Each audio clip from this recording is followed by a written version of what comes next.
God has made certain promises to our children.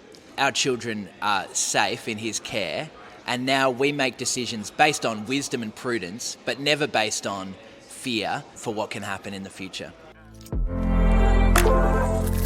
Welcome to the Christian Education Podcast. My name is Paul Matthews, and today I've got a conversation with a good friend of mine, Jordan Scott. Now, Jordan is someone I went to uni with, he's someone I've lived with and done a lot of ministry alongside. And he's actually the first Christian parent that I'm interviewing as a parent. Of course, there have been many Christian educators who I've interviewed on this podcast that have sent their children to Christian schools, but that's never really been the focus of our discussion.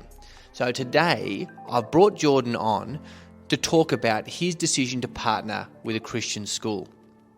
Now, of course, I'm surrounded by parents who have made that decision and some parents who I admire immensely. The reason I've chosen to talk to Jordan today is because I've actually had a front row seat in watching him prayerfully consider where to send his children to school. And I've watched him actually go from a place where it was not on the cards at all to having enrolled his eldest son in a Christian school.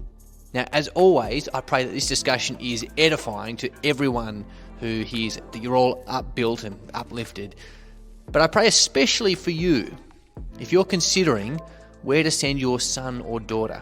I pray that God would actually use this discussion and Jordan's story to move you in the direction of Christian education. Well, Jordan Scott, welcome to the Christian Education Podcast. No place I'd rather be.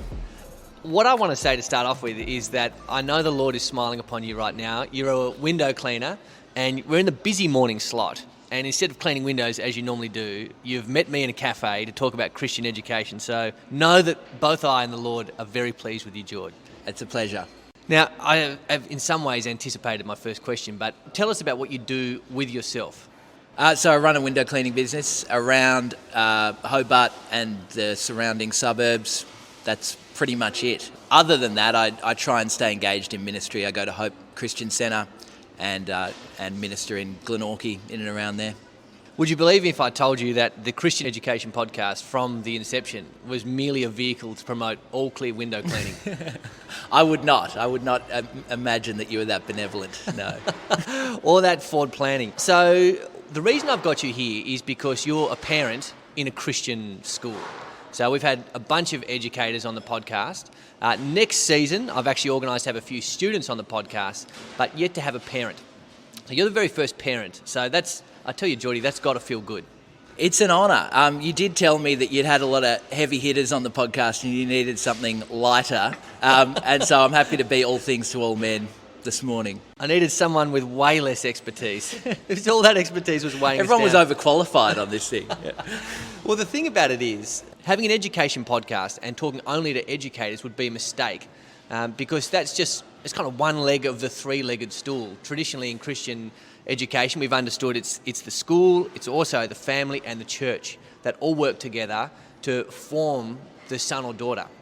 Now, you've got two sons, and what we're going to do now, briefly, is what writers might call some non-linear storytelling. So we're going to go from the present now, and then we're going to go all the way back. We're going to look at your education and work our way slowly forward. So I think sending your kids to a school is one of those decisions that you can't take ages to make. You don't have an indefinite amount of time because time marches on. You've got to send your kids somewhere. They just get to that age. So tell us a bit about the school you've chosen to partner with for your son. So we're partnering with Northern Christian School. It's out in Bridgewater. It's close to where we live. Once we had made the decision to educate our children in a Christian school, that was a no-brainer. And since we've been in and around that community for the last year and a half, just doing preparatory stuff, everything that we've seen has tended to confirm our decision there. Great principal, great staff, great community, great values. So we're really happy. I've heard you speak about that in really positive ways in the past. Tell me about some of the things that you're valuing about being a part of that community. I think the fact that it's actually a community. I think every school is going to make some claim about community, but being in and around it, you can actually see that the teachers like one another. They respect the principal. They respect the upper staff. The students also, it's one of those schools in which everyone knows everyone's names. The students seem happy to be there. And when they're telling you about the mission and the vision there, it doesn't seem like it's just words that have been formulated in a boardroom somewhere. It's something that these people live and breathe and believe. Vision and mission is one of those things that people get fatigued by it. I saw something on Twitter the other day. It was a big sign, ironically laminated, but it said, "Our values are lived, not laminated," which is important because for a lot of values, for a lot of vision and mission statements, that's about the termination of them. They get worked on with some big butcher's paper and a texter, and then they get laminated, and that's the last you hear. But you're saying, being a part of this community, what they're saying about their community and what you're actually experiencing on the ground, it's the same thing. Yep, I'm highly allergic to that kind of values talk as well, as I think, as you say, most people are. And so I didn't whiff any of that. It's all flowing out from the scriptures, and it's lived out in these people's personal lives outside of school, and then it's brought into the school. Now, I've got to tell you, it does warm my heart, Geordie, hearing you talking about sending your son to a Christian school. That wasn't always going to be the case. But before we get to that discussion, everyone's educational philosophy is shaped more than they realise, I think, by their own schooling. It's something you're immersed in for over a decade. So tell us a little bit about your schooling experience. Yeah, that's very perceptive. My approach to schooling was entirely shaped by my own school experience, which was excellent. I went through the state school system, Taroona Primary, Taroona High, Hobart College, and my experience there was brilliant. I made great friends, I got a great education, and so when I got married to my wife, she had also gone through the state school system, also had a great experience. It just seemed obvious that that's what we would do, and there was probably also even a sense of pride about that in sort of saying that the state school system, it may be cheaper, it may be more basic, but it's brilliant, and we both had great experiences there, so that's what we're going to do with our kids. And by all accounts, you were someone who, through your childhood, was actually taking your faith very seriously. I remember early in our friendship, I would hear you talk about how you used to perhaps verge on legalism, but you had your study Bible, that big, thick dog of a study Bible. You're reading 4 chapters every day. You're reading all the study notes. You're making your way through the scriptures pretty systematically. So your Christianity was something you took with the utmost importance. So how did you navigate your faith and having that be a minority opinion in the school you're in? Yeah, to say I navigated it suggests a level of deliberateness that I did not have. I think as a child, you actually don't necessarily think these things through too much. I was just in a state school system in which I didn't know any other believers, and that was just the reality of it, and I didn't really know any other way to approach it. In some ways, personality-wise, I'm custom designed for a state school because I am a contrarian. I come from a long line of contrarians, and we love nothing more than holding a minority opinion against, the pressures of the majority. And so I lent into it at every opportunity. We discussed faith a lot. I also was blessed to have a great group of friends that I'm still friends with who were very open to discussing these things. And while we would sling a lot of mud in those conversations, it never broke anything. There were never any issues with our relationship long-standing as a result. So I actually found that I flourished in that context. It required me to think more deeply about my faith. It required me to read more about what other people were thinking. And so I did well in that context. Probably personality-wise, I was well suited. I can attest, no truer words have been spoken that you are a contrarian. You are one of the greatest. They called John Calvin the devil's advocate. In fact, didn't they call him the devil's avocado? Yes, just avocado they called him, yeah. I think it was you that told me that. Yeah. You were cut from a very similar cloth, there's no doubt about that. Before we move on to what sort of brought you around, you were in this state where you were pretty happy with the state system. In fact, it was a lock. Before we talk about what brought you around, I know there are students who listen to this who are going to a state school. And I, as much as I love Christian education, what I love more than that is I love Christians. And I want them to flourish no matter where they are. So having actually been through the system yourself, is there any advice you could give to students who are in the state system to help them navigate that well? Yeah, I think the big piece is probably the identity one. I think you don't want to feel you don't want to focus on the pressure to the exclusion of what's actually inside you. If you've got the Spirit inside you, you're going to be okay in a state school, in an independent school, in homeschool, in a Christian school. You'll be okay because God will hold on to you. And so I think you want to live from that. And then I think you just want to lean into the opportunities that present themselves in that context. There's no reason to be ashamed of your faith. It's actually something that can be very interesting to those outside of you. It's something that I think people start to, even if they're frustrated or don't understand the edges of it, if you're living it out consistently, there will be a certain core group of friends that will respect your faith, I think. And so lean into it. Don't be afraid of how people are going to respond. And I think the integrity piece is really big here. So I never went to a state school, but what people don't realise about Christian schools is there's actually heaps of unbelievers there too. So most schools have a ratio that they're aiming for, but there'd always be, in most Christian schools, there'd always be around between 20 and 60% non-Christians. So the integrity piece for students, full stop, but I'd say especially for students in a state school is important because you're there and you may be the only one who's heralding the gospel. You may be the only one who's taking this message. Your light on the hill might be the only light there. And so it is going to be very easy for you at times to capitulate on certain moral grounds or to join in certain activities which you might feel conflicted about or which don't align with your Christian principles. But on some level, the stakes are very high. Yes. Being the sole representative, the ambassador for Christianity to Hobart College, for example, that's a weighty task that is really, really powerful, and it can be powerful in either direction. You know, it can do a lot of good. It can also go a bit sideways. Yeah, and I can't say I modelled that integrity perfectly or even well. I was blessed to have a group of friends that didn't put a lot of peer pressure on me to do anything crazy, and so that was helpful.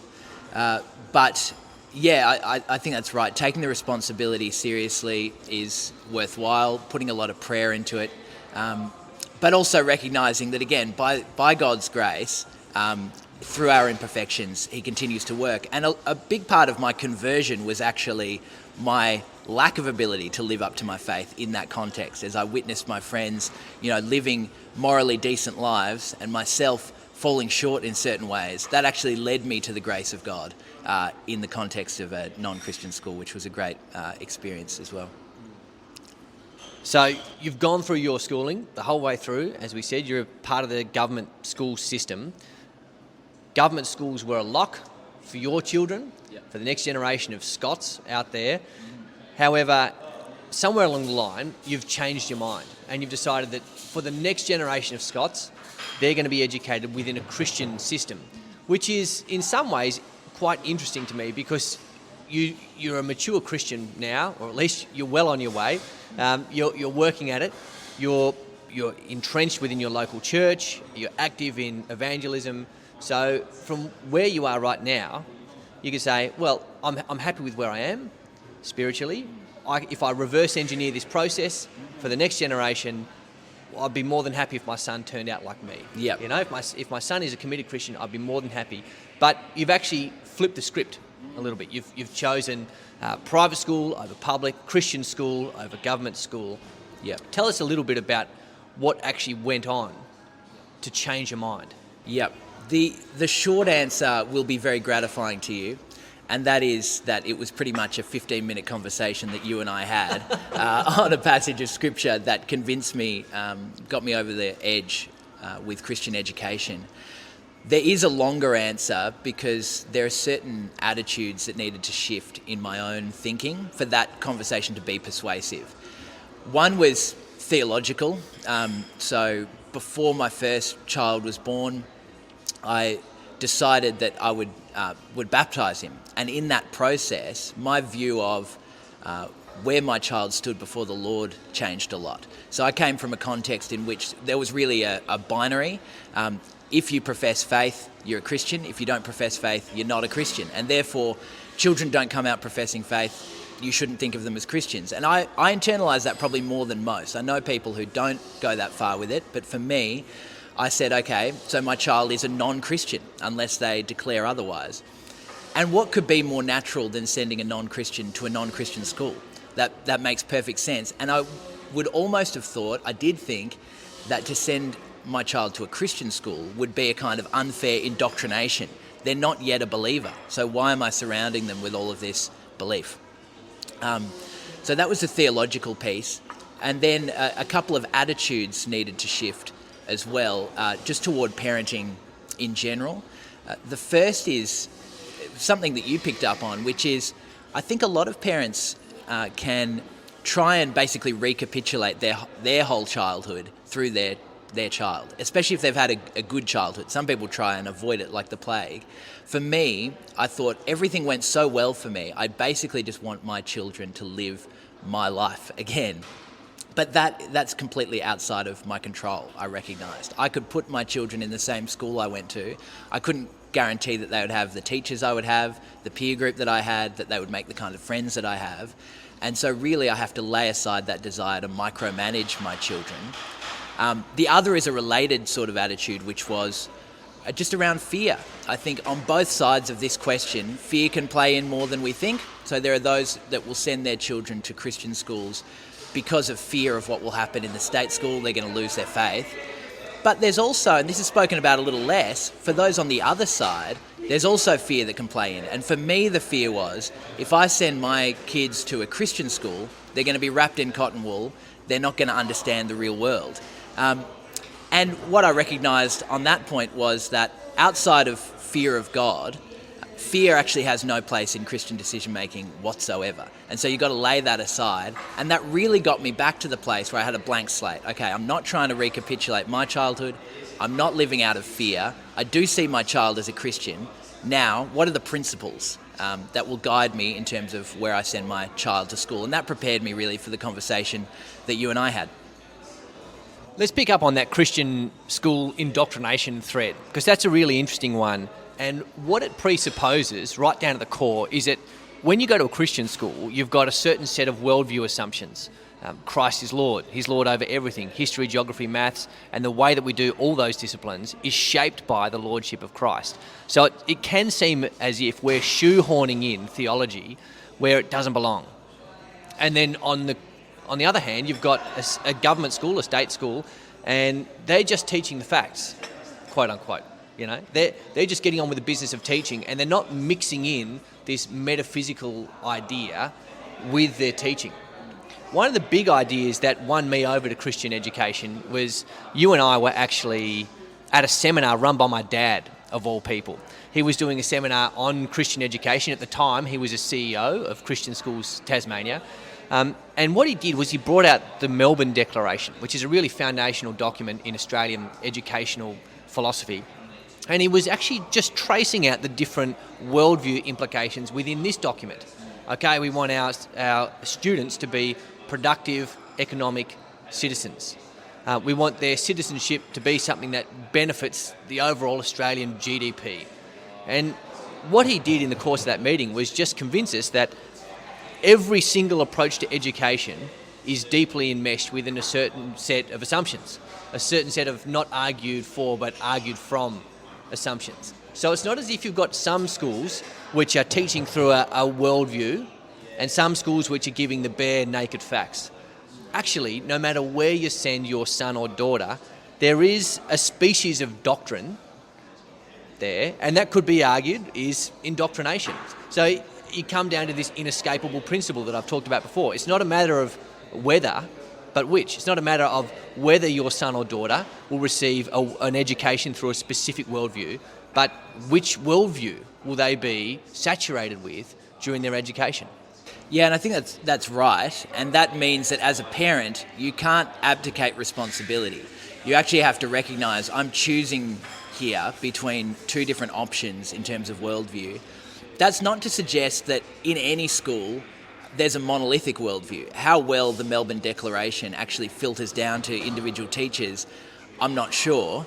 But it is to say that there will be a worldview taught, and there is no neutrality ultimately.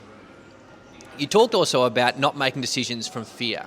And you're absolutely right. That sword cuts in both directions. So if you send your child to a state school or to a Christian school out of a motivation of fear, I actually don't think that's something that the Lord is pleased with.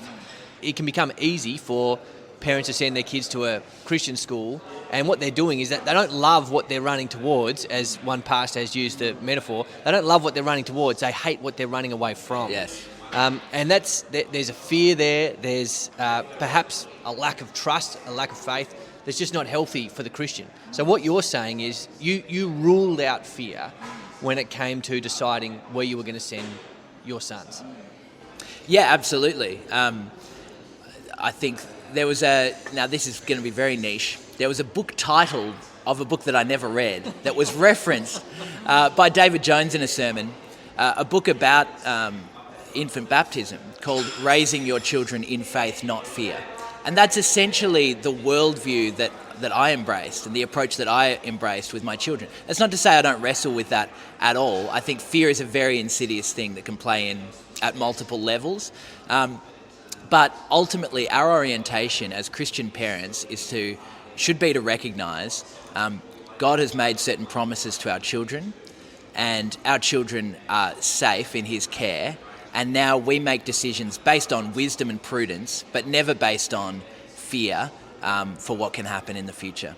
So let's move on to the third reason you gave, Geordie, for choosing a Christian school to partner with. And that was actually a passage of Scripture. Now, to sort of lay the foundation for this, as Christians we believe that the Bible is God's word. It is the ultimate rule for faith and life and decision making. And so we don't necessarily rest on our own understanding. We always go back to, what do the Scriptures say? And that's something that you've modelled to me really well in our friendship thus far. What was the passage that got you? So it was 2 Corinthians 6, and you were preaching on it. And I'm not sure whether this was a devious trick from you, but you asked me for some advice on application of the passage. The passage is really about not being unequally yoked with unbelievers. What partnership does light have with darkness? And so on. And the common application is, don't get married to an unbeliever, which I think is legitimate. And then outside of that, maybe something about business dealings. You wanted to apply it to Christian education and basically say that Christian schooling is a partnership between school and family. Why would you partner with unbelievers? Why would you be unequally yoked in that way? My temptation, again, contrarian, was to disagree with that. But as I considered the passage itself, I found it to be entirely fitting that would be an application. And really for me, it came down to a question of, is schooling a partnership? I think the paradigm I had probably had in mind before that was basically that a school is a microcosm of real life. And so there's a cross-section of the community that should be represented there, and your child goes into that school and prepares for what life is like on the outside. But that wasn't a biblical assumption. That was just something that I had inherited. But really, biblically, it's hard to argue with the idea that it is the parents' job to educate the children, and they can then choose to partner with the school in that process should they want to. And then when it comes to a question of who you partner with, well, the image gives it to you. Do you put two oxen in a yoke that are pulling in different directions? No, you don't. And so am I, as someone who wants to form my children in the Christian faith and see them grow up into the measure of the stature of the fullness of Christ, am I going to then partner with a school that does not have that intention for them at all and might even have a contrary one? I'm not. And so at the end of the day, I was convinced by that. My wife and I then had a series of discussions on that point. And in the end, we both felt really good about, on biblical grounds, about sending our children to Christian schools. It's a funny passage, the 2 Corinthians 6 passage, because it has, as you said, been so often applied to marriage. And you take a look at the passage and go, boy, oh boy, there's actually nothing here that makes me think that this is about marriage. It's what theologians have called a discrete unit within the text, meaning it doesn't necessarily flow on from what came before it. and it doesn't necessarily lead to what comes after it. It's sort of this parenthesis with a principle in the mix, and it is about partnership, as you said. That is what's so hard to escape in the passage, and that's what I was really wrestling with, is that it's not applied in any particular direction. As you say, it's a text that lays down a principle for all of life. In all of your partnerships, what fellowship does light have with darkness? Don't be unequally yoked with unbelievers. And so, if anything is a partnership, this text applies. And it's interesting to think about the scale of the partnership. So you're talking about sending your son or daughter to be educated by an institution, maybe 6.5 hours a day for perhaps 14 years. By the time you do the numbers on that, that's a 15 to 20,000 hour partnership. And it's not as if it's for anything trivial either. So the sheer amount of time is huge, but what's at stake? Well, it's your son or daughter, it's your child. That's the thing that you're dealing with here. It's your child's character, it's your child's development. So you're talking a huge partnership in terms of number of hours. You're talking huge in terms of what's at stake. And we talked earlier about how every school has certain worldview assumptions. Every school is going for a specific kind of formation. Now that will be different depending on the school. But the question I often like to ask parents is, if that school, say you send your son or daughter to a school and they're just the greater school, they do everything exactly as it says on the packet, and your son or daughter turns out exactly like they want them to. For you then, is that the best case scenario, or is that your worst nightmare? If the institution you're sending your son or daughter to managed to do the perfect job of educating your child, so they turned out exactly as the school wanted them to, are they going to become someone who thinks Christianity is perhaps a really nice, well-meaning religion, but it's just as good or valid as any other number of religions that one could choose, or in fact, no religion, or a religion of your own making? Or are they going to come out thinking Christ is king? One would be a terrible, terrible thing for the Christian parent to have in their son or daughter. The other would be your best case scenario. Yeah, I think sometimes the assumption of incompetence is sort of built into the way we process these things. Well, they're not going to attain to that end anyway, so whatever, I'll put my kid in that school. That is the right way to think about it, I think. There's another passage that was really foundational in my thinking of Christian education, and it's in Deuteronomy chapter 6. And if you do any reading on Christian ed, this will come through over and over and over again. In fact, I was recently hearing from the deputy principal at Calvin how when Calvin was just an idea in the mind of its founders, and of course Calvin Christian School was founded, and then a nationwide network of Christian schools sprung from this school here in Kingston. When it was first being founded, they gathered together, a bunch of old Dutchies in a hall in Kingston, and the convener of that meeting led a devotion to start off the first ever meeting, and it was from this passage in Deuteronomy 6. This is the paradigmatic framing passage when it comes to education. And it says this, "Hear, O Israel, the Lord our God, the Lord is one. You shall love the Lord your God with all your heart, with all your soul, and with all your might." Very familiar words for any Christian. Jesus himself in the Gospel of Matthew says that's the most important commandment. That's the big dog. What people often don't realise is that God, as a teacher, gives us not only the lesson content, but what educators would call the pedagogy as well. Pedagogy is how you teach the content. God, in this passage, when dealing with the most important commandment in all of Scripture, gives us not only the content, but also the pedagogy, right? He says, "And these words that I command you this day shall be on your heart. You shall teach them diligently to your children, and shall talk of them when you sit in your house, and when you walk by the way, and when you lie down, and when you rise. You shall bind them as a sign on your hand, and they shall be as frontlets between your eyes. And you shall write them on the doorposts of your house and on your gates." There's that idea there that education here is coming through saturation. This godly instruction is meant to be permeating every aspect of the child's life. That's the parental responsibility. Now, as you've said already, you've got this idea of partnership. So you, for whatever reason, you're out cleaning windows, right? So you actually can't drag your kid along and tell them what's going on all the time. But God still holds you responsible for making sure that your children are saturated with godly instruction. It's not only the most important commandment, It's how the commandment is taught. You have to saturate your child's life with it. And you've chosen a school, thankfully, that will allow you to keep that commandment before God. Is that something that you've been cognizant of as you've embarked on this Christian education journey? Yeah, it is. It's something that I became cognizant of. As I said, I'd started from this fear of indoctrination of my children. I'd come around to the idea that actually I am to raise my children not as non-Christians to be evangelized, but as Ephesians puts it, I'm to raise them in the discipline and instruction of the Lord.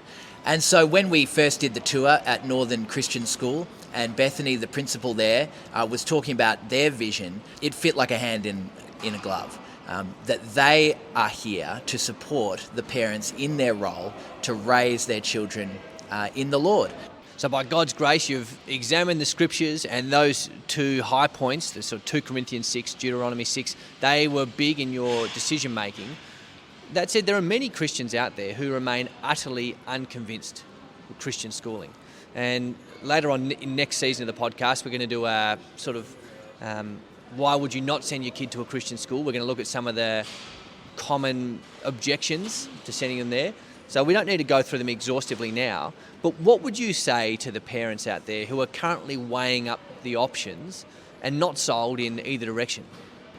I'd say get your assumptions as best as you can from the scripture. Make sure whatever assumptions you're bringing to the table are scriptural ones.